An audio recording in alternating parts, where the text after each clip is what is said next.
Hello everyone, my name is Bossert and welcome to my presentation for my British Portraiture class. My presentation is about Gilbert Stewart's George Washington portraitures. This is my thesis. Conviction, courage are the most important qualities of what makes a good leader, and these two factors are all shown in Gilbert Stewart's George Washington portraitures. What this means is we're going to focus on two important people, Gilbert Stewart and George Washington. Here is my brief outline. We'll focus on George Washington first. After that, we'll talk about George Stewart, which will lead us to our final part where we talk about George Stewart's portraits of Washington. George Washington is one of the founding fathers of America. You'll probably know him mostly for being the first president of the United States of America. He was born in February 22, 1732, on a wealthy family that made their fortune through cultivation of tobaccos. He attended the lower church school in Hartfield for his education. His early life was nothing special, however there's this one moment that happened during his life that is rather fascinating. As you can see in this picture, George Washington accidentally cut his father's favorite cherry tree, using his axe he earned from his birthday gift. Instead of lying that he didn't cut the tree, like any other children these days, he told his father the truth, that he did indeed cut the tree, telling him that he cannot tell a lie. This made his father forgive him, because he appreciated his honesty and find it worth more than 1,000 trees. While yes, there could be an argument that this had never happened, and it is possible that the tale is rather exaggerated, it did represent Washington's bravery that would eventually carry him to adulthood, and eventually did when he joined the army. Even before he was a leader, he had proven himself capable of being one.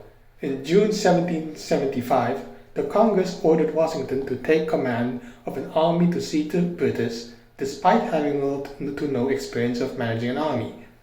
He was capable of outsmarting his enemies with his amazing tactical skills, winning the Battle of Valley Forge despite having lack of food, ammunition, and training from his troops.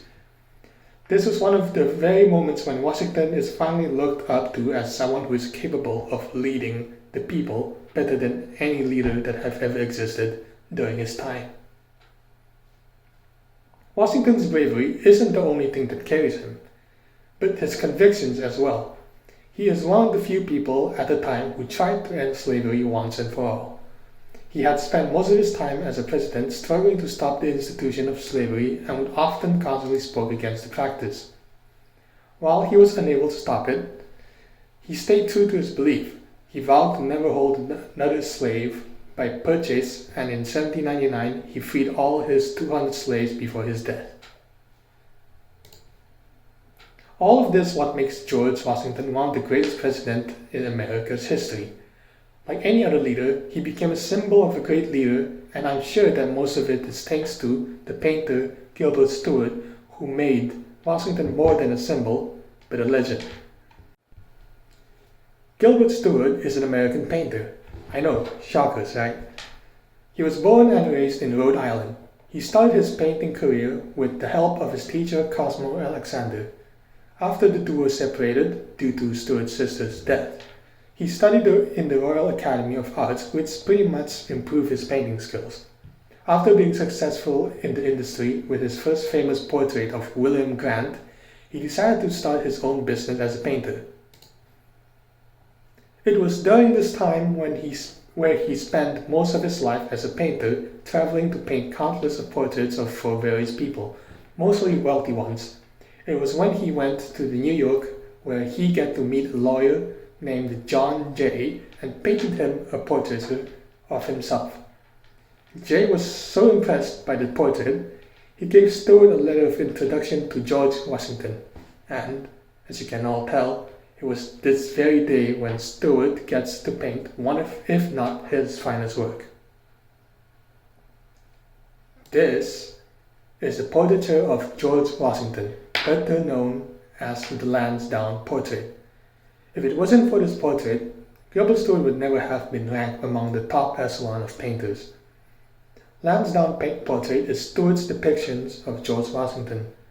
If bravery and conviction is a portrait, it would be this very painting. It's an iconic life-size portrait of Washington at the age of 64 during his last year in his office. It was purchased by the National Portrait Gallery in Washington, D.C. for over $20 million. Now I know what you're thinking. What makes the Lansdowne portrait so special? While the name itself isn't the highlight, it's important to understand the portrait's composition and its individual parts as ideas at the time it was painted. For starters, this painting is huge, like really huge, being over 95 by 60 inches long. It's considered to be a full length size for a life-size painting. The size itself represents George Washington as a wealthy man with the intent to convey their dominance in an area, with his case being the United States itself.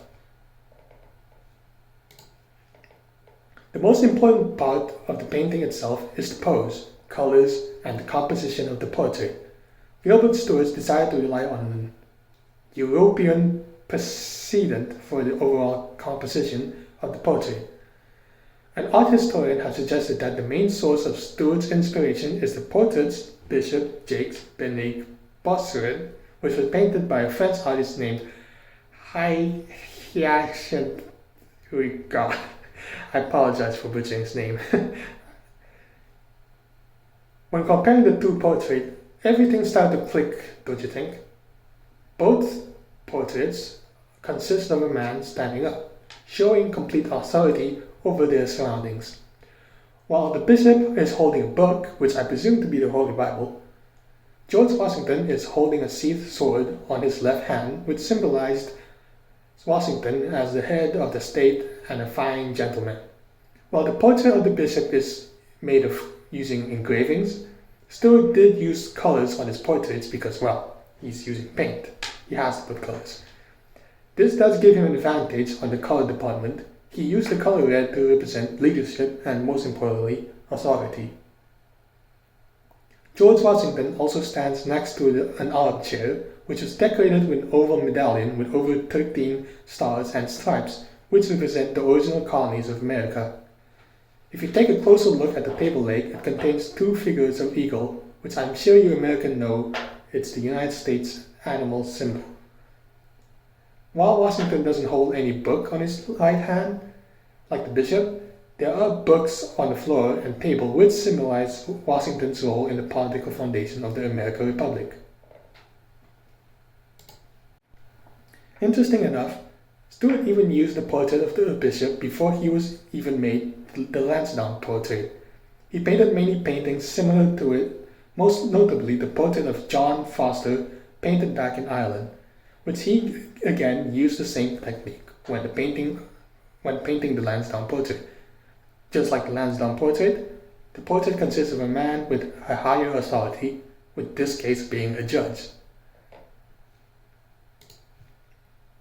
After the Lansdowne portrait, he eventually started to paint a bunch of replicas, one particular replica known as the Munro Lennox portrait, having a slight different pose where George Washington's hand is resting on the table rather than simply raising his hand in the air like the original.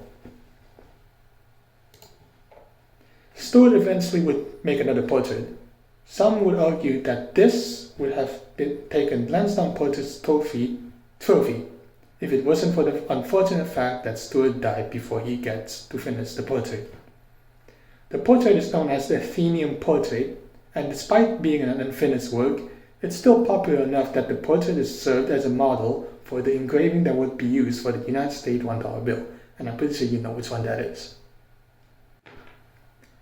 While some would argue that this is Stewart's best work over the Lansdowne portrait, one thing is for sure is that regardless of debate, it is a fact that Lansdowne portrait and the Athenian portrait is some of the best work by Gilbert Stewart, and it is without a doubt the best representation of George Washington. A hero, a legend, a founding father, and the first president of the United States of America. Thank you so much for watching, and I hope you enjoyed.